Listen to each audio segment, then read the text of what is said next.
బాటసారి కల్పవృక్షం. భగవంతుడు కల్పవృక్షం వంటివాడు. ఒకసారి దక్షిణేశ్వరాలయ నటమందిరంలో విద్యాసుందర్ అనే నాటకం వేశారు. శ్రీరామకృష్ణులు దానిని చూశారు. మరునాడు ఆ నాటకంలో వేషం వేసిన వ్యక్తి శ్రీరామకృష్ణులను దర్శించడానికి వచ్చారు. యవ్వనంలో ఉన్న ఆ యువకుడు నాటకంలో విద్య అనే వేషం వేశాడు.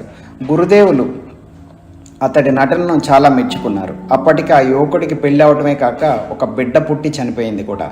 తరువాత ఇంకొక బిడ్డ కలిగింది. ఈ విషయం తెలిసిన గురుదేవులు విషయభోగాలు అనిత్యమని వివరిస్తూ అతడితో చాలాసేపు సంబోధించారు.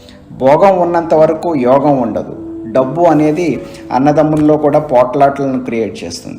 అప్పటి వరకు ఎంతో ప్రేమతో ఉన్న కుక్కలు చూడు, ఒక ఎంగిలి విస్తరాకు పడగానే కాట్లాడుకుంటాయి. ఎప్పుడైతే భోగం వదిలిపోతుందో అప్పుడే శాంతి వస్తుంది. ఒక కథ చెబుతా విను అంటూ అతడికి ఈ కథను చెప్పారు.